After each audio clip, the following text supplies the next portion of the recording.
Hey everybody, Fishman here. Welcome to another video. This is Fishing Vlog number 105, and I'm going to start off again with the summer tub. The weather has not been kind. It's been relatively good in the days, but mid-20s, low 20s, which is fine. But at night, it gets down to almost single digits, which means the plants are not thriving. Except for the red Luigi here, it seems to be doing quite well. But the Java fern, you can see, is dying off. The Java moss is fine as well, but it's probably the toughest plant in here, so it seems to be doing well. And it's also right down near the bottom. And the Vallisneria seems to also be doing okay, but I can't really look at it that closely. The water's getting a bit of color to it now. And the water's too cold for me to stick my hands in it, so we're going to have to wait and see how this goes. Probably didn't pick the best season or year, I guess, to do this. Unfortunate, but anyway. Hopefully it'll get warm enough that I can get some use out of this before it gets cold again in late August, early September. Love these guys. This colony of zebra danios, it's doing really, really well. I'm very happy with it. It's actually doing so well that I'm going to change a bit of my breeding program. I want to alter some of the fish that I breed. I want to breed more zebra and leopard danios because, well, I like this look. This is just so nice. I'm very happy with this. So I want to dedicate a few more tanks to this. So that's something that's going to be coming up. If you remember, a little while ago, I took apart my first, it was a really large high humidity planter, and it had some Sawassertang in the bottom, and it had really large leaves. And it was different than all the other ones, so I said, well, what I want to do, of course, is put them side by side and see how it changed now that we're in the same situation. So the one on the left is the Sawassertang from the darker environment, and of course the one on the right is from all the other tanks. And as you can see, they're gradually getting to the point where they're looking a lot more alike. The one on the left, of course, still has some older leaves, but you can see the newer leaves are a little bit smaller. They're still a little darker in color, but I suspect as time goes on that this is going to become more so. I really like this plant. Sawassertang is such a nice plant. It's very forgiving, and it adapts quite well.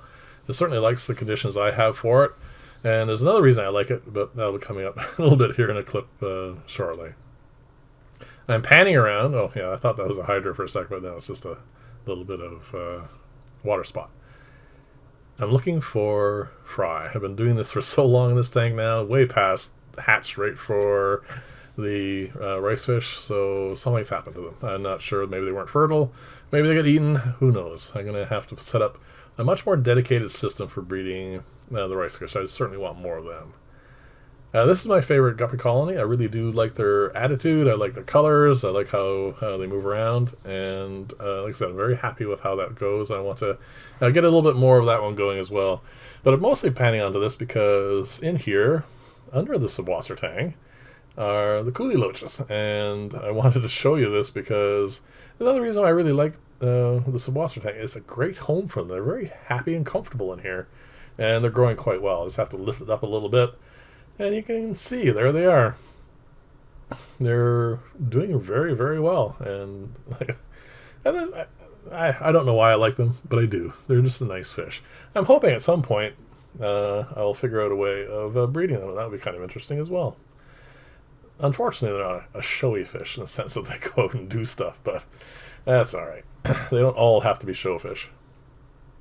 This is the barrel underneath the pond, and as you can see, I've got a nice thriving guppy population in here, and I'm going to leave them down here because they get a lot more free space, a lot more activity, current to fight, and I want to see how they grow out. I want to leave this in the way this is for a while. They get lots of food, so it's not a big deal.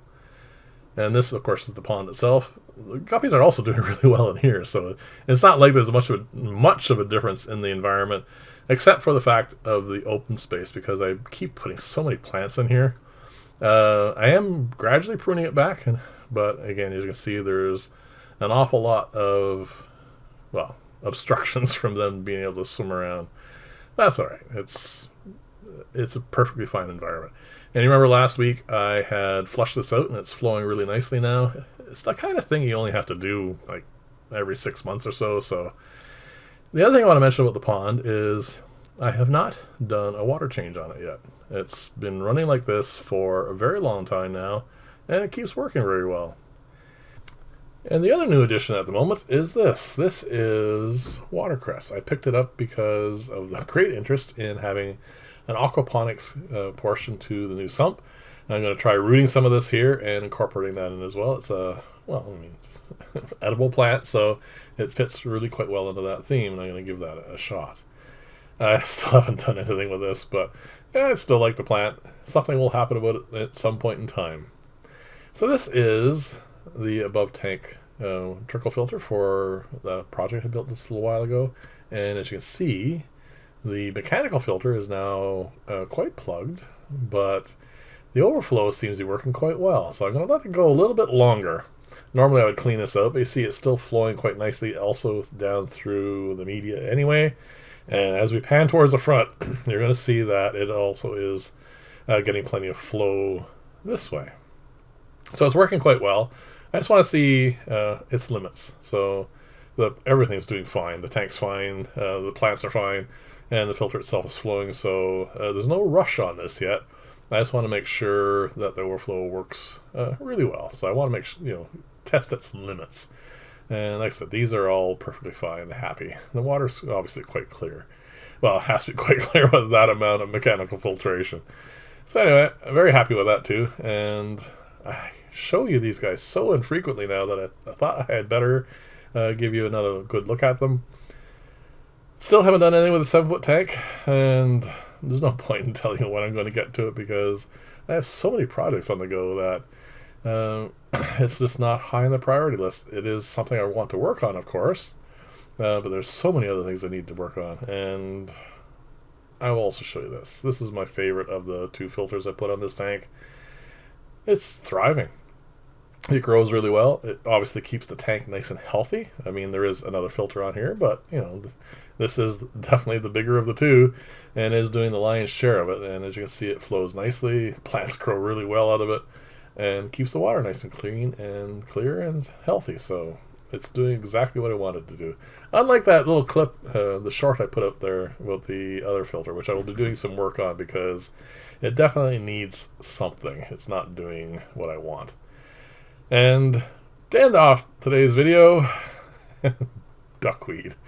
It's amazing where it gets. This is the new version of the leak-proof canister filter. It's still doing fine. And this now has a layer of duckweed on the top from somewhere.